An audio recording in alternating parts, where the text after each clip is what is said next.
Hello, I'm Ciaran Lynch and welcome to OviCast, the Chocolate Sheep podcast. Each episode brings latest insights, advice and technical updates for the sheep industry. With ram sales on the way around the country, I'm joined by Eamon Wall from Sheep Ireland, who discusses ram selection in a bit more detail with us. Eamon takes us through the basics of the Sheep Ireland Genetic Index, explaining the terminal and maternal traits and the various sub-indexes. We move on to discuss the crossbreed evaluation and overall Euro figure and how this could be used. Eamon highlights the importance of DQI and accuracy figures, and we discuss the move to genotyping and parentage verification and how this will improve the accuracy of the evaluations.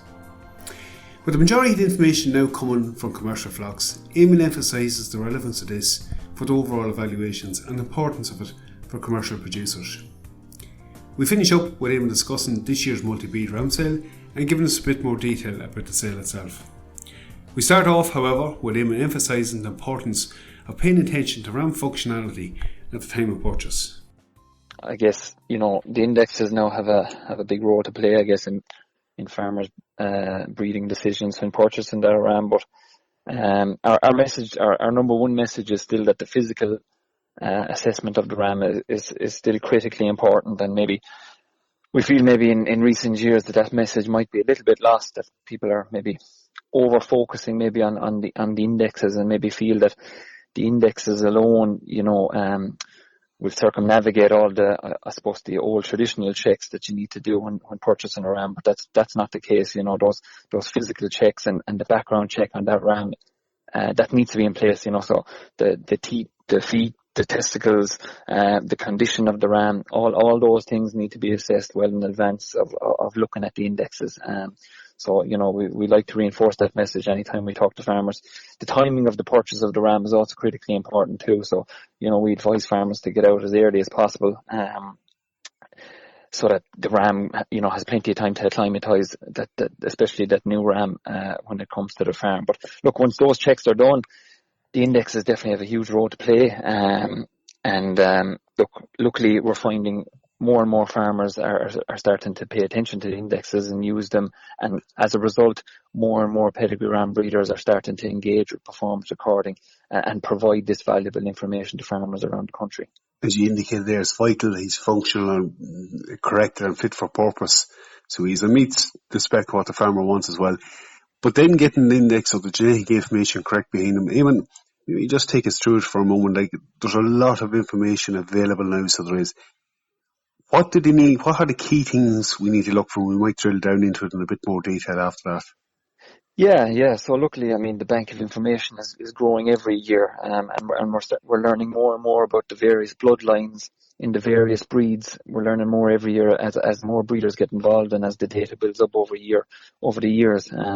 But in terms of the indexes themselves, we have two main indexes. So we have a replacement index and a terminal index, and their functions are really to deliver to farmers, based on their two main objectives within their flock. So farmers are either buying a ram solely to produce factory lambs, and if that is their objective, then the terminal index is tailored towards that objective, where it's just about growth rate and it's about lamb survival and ease of lambing, whereas the replacement index is directed towards farmers that are interested in perhaps retaining replacement females from their breeding ram. So it's perhaps a simpler system maybe on the terminal side. It's tailored for flocks that are maybe purchasing replacements, or that just want to use a ram in a certain proportion of their flock that they're not interested in retaining replacements from.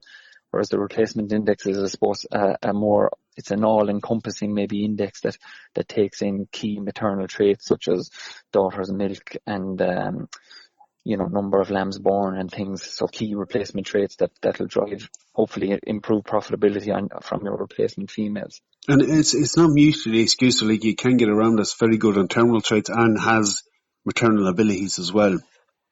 You can, absolutely. So you'll see animals that rate very highly on both, and you'll see a mix of animals similarly that maybe rate highly on one and poorly on the other. And I suppose, look, sometimes farmers maybe get too caught up maybe in having a high index animal for both indexes. So I guess in those scenarios, we encourage farmers to think about the objective of the ram and think about the purpose of the ram. Perhaps if it's solely a terminal ram that they're after and solely, their objective is about producing lambs, they probably don't need a high index ram on the replacement side. So, we've seen in recent years maybe farmers getting, looking for a high index on both indexes, when the indexes are tailored to suit one of two objectives. So farmers can keep that in mind. They don't need a double 5-star ram, for example. And similarly, a lot of people talk about or try to seek out 5-star rams only. I guess to explain the stars, each star represents 20 percentiles within each breed. So a 1-star ram is in the bottom 20%. For that particular breed, whereas a 5-star is in the top 20%. But a 4-star animal is still above breed average. So if you're looking at a ram and he's 3-star, he's kind of sitting close to the average for the breed. So whatever breed you're looking at. But 4 and 5-star will be above average. So, you'll be heading in the right direction with a 4 or 5-star animal. And as you indicated there, it depends on what you're aiming for. So, example, in the terminal index, you have sub-indexes there as well. And I suppose the two key ones that jump out at the top of the card when you're looking around is lamb survival and days to slaughter. So there is an option within the index to maybe look at what the key areas you want to focus within your flock are, if your breeders want to go in a bit more detail. There is, and a lot of farmers are using those sub-indexes now and using them to good effect. So if there's a particular aspect or a particular weakness in your flock that you feel you need to strengthen, those sub-indexes, and we've selected those based on kind of industry feedback from farmers and from ram breeders over the years. And there's more we could include there, but those 4 seem to be, have always been at the top of the list in terms of interest from farmers. So, in terms of the data we collect, we see massive variability, especially in lamb survival, across different bloodlines. There can be huge ranges within breeds, and indeed across breeds. So, the lamb survival one is a very popular one, and days to slaughter again for farmers perhaps really interested in lamb growth rate. The days to slaughter index is one that a lot of farmers are using a lot. I think it's interesting, lamb survival, independent of anything else, the more lambs you have available to sell is a big impact. I suppose to an extent, even it also covers a certain amount of labour at lambing time too, so it does within that index. And in terms of the construction of these indexes, we have figures in for all those aspects. So all aspects of production associated with these traits, they're all costed within the model, and I suppose that's the basis of the figures. So there's labour costs in there, for each percentage increase in lambing difficulty, there's a labour cost and there's veterinary costs associated with that. And all those aspects are costed and included in the model. So that's where the figures come from, and that's where the indexes come from at the end of it. There's another figure there. When we mentioned figures and values, there's an overall value put on these rams now, both for the terminal and maternal trade. I'm just thinking, for farmers out there that aren't tied to a breed and maybe are just looking, for instance, for a terminal ram, they have the option to pick a crossbreed now as well. They do. So last year we launched a crossbreed evaluation. So all the evaluations went to crossbreed. And what that means, I guess, is up to that point we didn't really have a sufficient bank of commercial crossbred data. So data where we have different breeds crossed across each other. So last year we kind of reached a tipping point in terms of the volume of that kind of crossbred data we have in the system, and that tipping point meant that we could then go in on a crossbreed evaluation. So when a farmer is looking at the economic figure attached to the replacement index or the terminal index, that economic figure now is comparable across all the different breeds that are being performance recorded. So breeds can now be directly compared based on that economic figure. The star values are still within breed, so we've left them within breed to facilitate the farmers that are still perhaps tied to a breed or still want to stay within a certain breed. So it allows those farmers to still select the best within each breed. But as you say, for those farmers that are maybe, not overly concerned about what breed they use, they simply want to use the best breed for a particular trait, that the economic figure can be used. And it's the same for the sub-indexes as well. So maybe a simple one to use might be days to slaughter. where you'll hopefully see a minus figure there. So a minus figure for days to slaughter is a good thing, which means we're reducing the number of days it takes for our lamb to get to slaughter based on the average for that breed.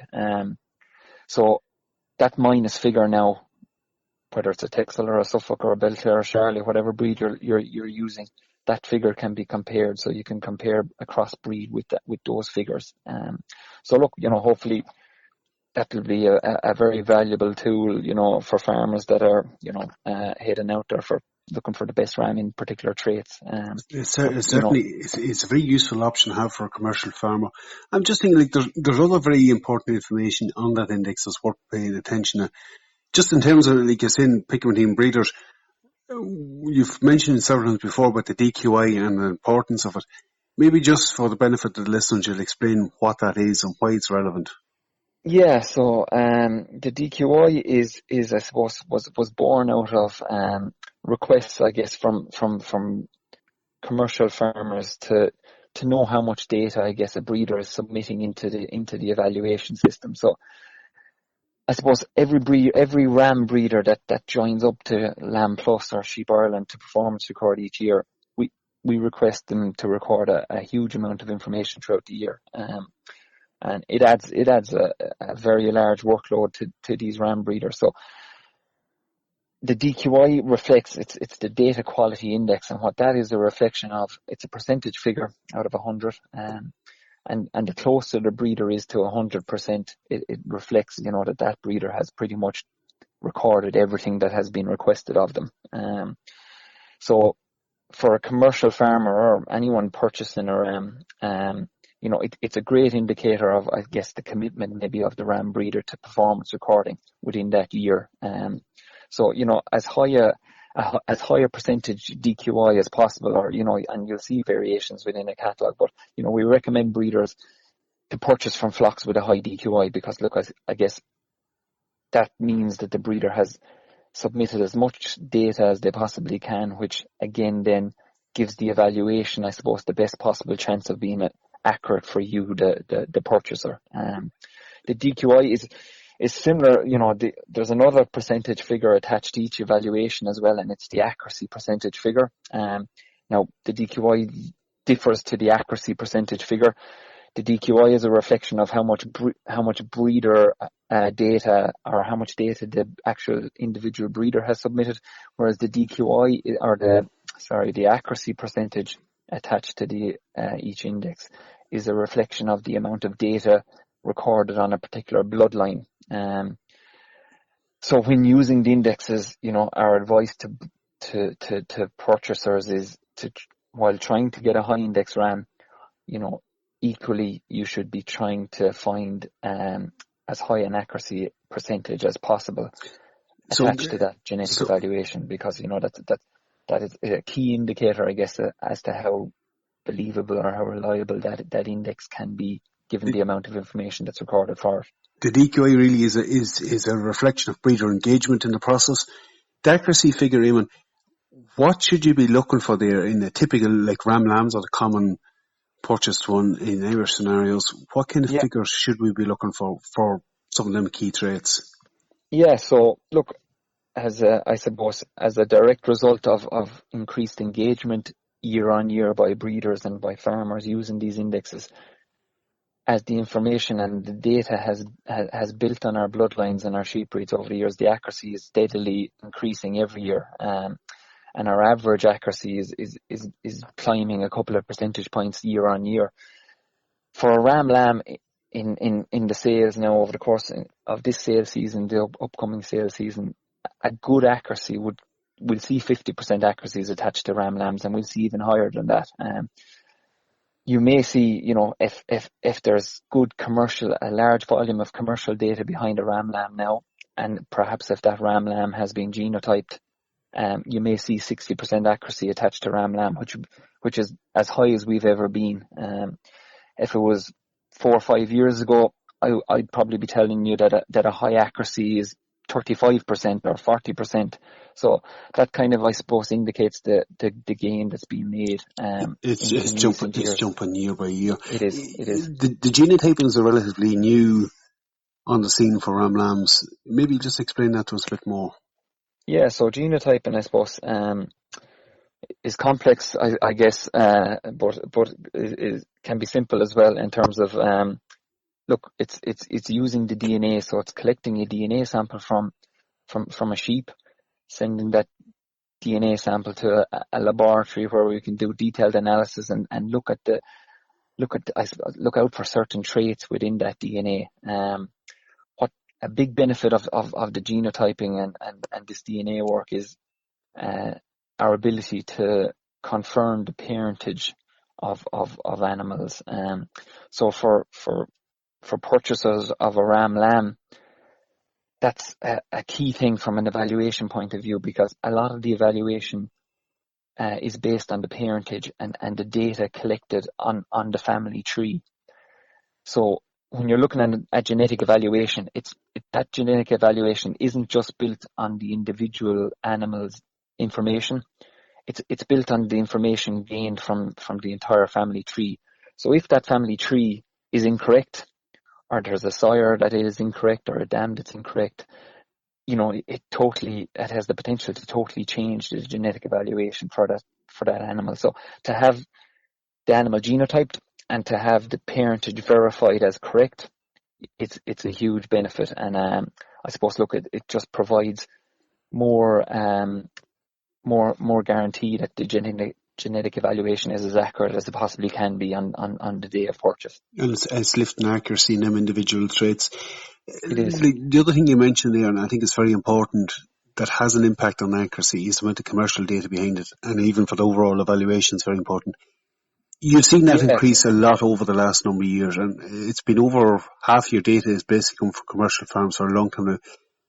Just take me through the importance of that. Yeah, so look, from the outset, I suppose, of the Sheep Ireland programme, commercial data was always seen as a key aspect of generating indexes. And I guess, look, the pedigree data is critically important. We'd be nowhere without ram breeders, and we need ram breeders to continue engaging with the programme. But I suppose there's a limited amount of data we can get from ram breeders in Ireland. There's only a limited number of breeders, so to really drive accuracies and to drive, I suppose, the potential genetic gain we can make, we need other sources of data, and that's coming from commercial flocks. So we have a number of different programs generating that commercial data. So and I suppose the key thing with commercial data is it's great to see how these rams perform in normal Irish commercial grassland systems. That's where we want to see how these genetics perform. So to have a big chunk of that data behind these indexes is a great thing for all users of the indexes. So at the minute, over 50% of the data is commercial, and year on year that's growing gradually as well. So as more farmers and as our commercial programs grow, it's really putting in the test on the challenges and the different environmental challenges you're going to face around the country. So that's where you want to see these genetics. It's the best evaluation you're going to get of it. It is, correct. Look, Eamon, another aspect of it, and you have a sale, or you've held a sale every year, a multi-breed sale, and it's been very popular, so it has. This year the restrictions have changed sales around slightly. We've seen the pedigree circuit kick off again. You're planning to run the sale this year again in Tullamore. What's this detail on it? Yeah, so look, as things stand, we're planning to go ahead with the sale, and look, a small number of sales have already taken place and this year, and look, so far so good. The sales have gone off quite well, and farmers and breeders have been quite satisfied with how they've been organised and operated. So look, hopefully our sale will go ahead, and at the minute we hope that it'll be similar size to previous years. So we've grown that sale year on year. As you say, it's a multi-breed sale. All the animals in that sale need to meet a number of different thresholds. So they need to meet, the breeders themselves need to meet a minimum DQI figure. The animals need to be 5-star on the replacement or the terminal index. and they also need to meet a minimum accuracy threshold. On entry to the sale, we do a quite a detailed physical inspection of the rams. So, we try to uphold a high standard in terms of the animals that are presented for sale at the sale. So, and look, commercial farmers seem to have engaged with that sale over the years, and it seems to be a very popular option for commercial farmers. So it's certainly an alternative for anyone who wants to buy a ram from a flock that's engaged in a program and high indexed. It's a place to go. Eamon, just a date and time for that sale? Yeah, so look, it's always the fourth Saturday of August. So this year the fourth Saturday is landing on the 22nd of August, and so look, the sale we hope will kick off at 11:30. And yeah, look, so there'll be a lot of rams to get through. We'll have two rings, two sales rings in operation, and so look, hopefully all goes ahead well, and get what they want on the day. Just finally, that's where we started with this. It's an investment in the future, and you mentioned pay attention to the functional traits, pay attention to the index. It really is an investment, though, for a number of years. So it takes a little bit of time. It's worth spending time on to select the right ram. It is, and I suppose the thing with sheep production is it can often be hard to see, I suppose, the small gains that can be made, by purchasing a single individual ram, and that's often the feedback we get.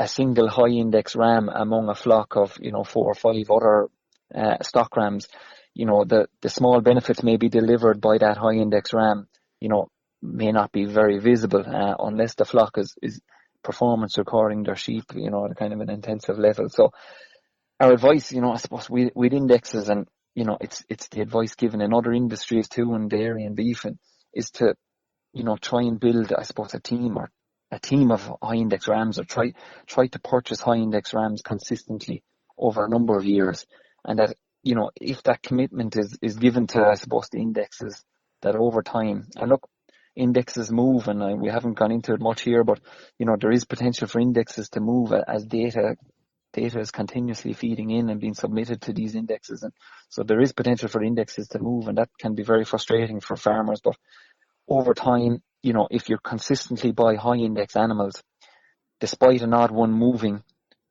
if you're consistently doing it, your flock will head in the right direction, and you will be making genetic gain over the entire flock. So look, it does require commitment, and it does require time. It really is should be looked on as a 3 to 5 year or even a 10-year kind of program. But look, if it's consistently done and you consistently use high accuracy, high index rams, they'll take you in the right direction from a profitability point of view. Eamon, always a pleasure. Thanks very much. We'll chat to you in the coming weeks again. Thanks, Ciaran. Purchasing a new ram is a big investment for a flock, both in terms of the financial investment, but also the impact that ram can have in the coming season, and potentially for a number of years to come after, particularly if that ram is producing replacements. As Eamon has indicated, it needs to be a really functional, correct ram that's fit for purpose and meets the objectives of the flock. It's important to make use of genetic information that we now have available to us, because some of them traits that are hard to see may take a number of years before they're displayed in your flock, so it's important to get off to the right start. Again, you can find performance recorded rams from breeders in your own county by using the ram search tool that's on the Sheep Ireland website, and the Sheep Ireland multi-breed sale will be held again, as Eamon indicated, this August. I would like to thank Eamon for giving up his time to be with us. That's it for this episode. For any updates on the sheep programme, keep an eye on our Twitter page at Teagasc Sheep. I'm Ciaran Lynch. Thanks for joining us. Don't forget to subscribe and tune in to future episodes.